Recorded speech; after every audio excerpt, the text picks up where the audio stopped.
این افراد سینی سال گوناگون اشتراکچیانی اکثر حزبی هستند. با دعوت کمیته اجرایی حزب خلقی دموکراتیک تاجیکستان در ناحیه واسه برای اشتراک به حشر عمومی برآمدند. در چورابینی مذکور رهبری کمیته اجرایی حزب با حشرچیان اوید آمادگی ها به جشن 30 سالگی استقلالیت دولتی جمهوری تاجیکستان تاکیدهای پرزیدنت جمهوری تاجیکستان را در سمت کارهای آبادانی در این سمت به ساکنان رسانیدند. در پیام جناب عالی باز گفتار می شود که مقصد که رشد دهات را علاوه کردن با تمام مردم جماعت ما حاضر به این اقدام گرفته پیشوای ملت سهم خود را گذاشته سودند. در این حشر زیاده از 130 نفر ساکنان دهه کدوچی و دهه دشت دیلی جماعت دهاتی به نام میرزاعلی وایس فعالانه اشتراک نمودند. با مهنت صافدلانه حشرچیان زیاده از 3 کیلومتر شفت شاهروی خوالینگ واسه تازه کرده شده برای شنانیدن نیازهای آرایشی زمین آماده کرده شد.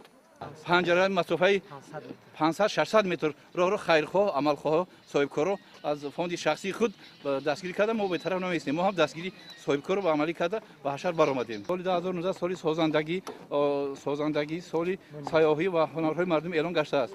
طبق دستور سپارش‌های جناب عالی مردم دهه دشت دیلی جماعت میرزاعلی وایس نوحه واسه ولایت خطلان تصمیم گرفتند که سپارش‌ها را عملی سازند برای آرامگاه را تازه و آزاده نگاه داشتن، آرامگاه پدران و بزرگان را تازه نگاه داشتن.